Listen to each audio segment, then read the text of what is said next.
Let's build this pocket first aid kit. First, you need a candy tin, much like an Altoids can, and the link for where I purchased this can will be in the downloadable PDF and the show notes below. Put a label on the top, pocket first aid kit, little red cross indicating first aid, and a little reminder, call 911 for help. Inside the lid is a contents list and a place you can put your name. This little pocket kit makes a great project for Cub Scouts, Girl Scouts, and of course Boy Scouts. To start off, we're going to take a large 2x3 Band-Aid. I'll put it in the case this way, and the purpose is to leave these two wings, which will help you pull materials out, because this will be a very tight kit. Next, we're going to take the gauze pad 3x3 and the non-adherent pad. To start with, take the non-adherent pad and fold the edges in close to the pad and then fold it in half. Tuck that down into the bottom of the tin. Do the same thing with these gauze pads.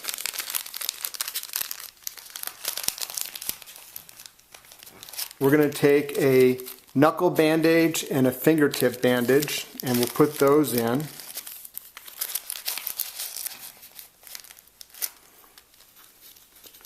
On top of that, we'll layer in 4 Band-Aid strips. In the space right above that, we'll take a piece of plastic, and we've taken 1/2-inch medical tape, 3 feet, wrapped it on there, and that nestles in very nicely on the top. On top of that, we'll take a moleskin pad. This is perfect for blisters when you're hiking. Last but not least, something very important in every first aid kit, 1 or 2 antimicrobial hand wipes. Now we'll close the lid, and I package these so they come in a 4x6 heavy-duty 4mm pocket bag. This gives a little dust and moisture resistance and makes it easy to tuck in your pack or your pocket. Alright, if I were to modify this, what would I do? Well, let's take a quick look. I'll open this up and break it down a little bit, and I'll show you what I would add if I was not going to do this as a scout project. Just trying to think about safety for Cub Scouts and Girl Scouts. One thing that would be very nice to include in this kit would be a couple of ampules of tincture of benzoin. We'll stick those in, and I always like to put 1 or 2 safety pins in a first aid kit. Great for getting a splinter out, or if you get a bruise to a fingernail and you need to drain a fingernail hematoma.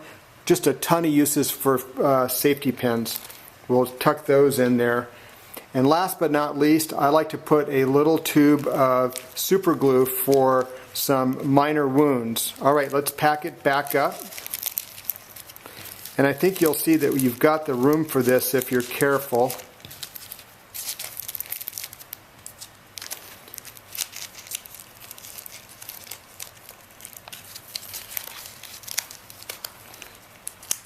It's all about being wise with the space that you've got. Alright, there it is. Modified, nice pocket first aid kit. Again, the PDF for the contents list is in the links down below. Alright, what am I going to do with this pocket FAK and this pocket FAK? Well, I'm going to add them to our growing bag of swag. We've got 2 of them, and Beth and I are going to be sending these out to 2 AMP3 customers. We'll do a drawing, and I will do that as soon as we finish our last couple of SHOT Show 2012 videos. Alright guys, thanks a lot and be safe.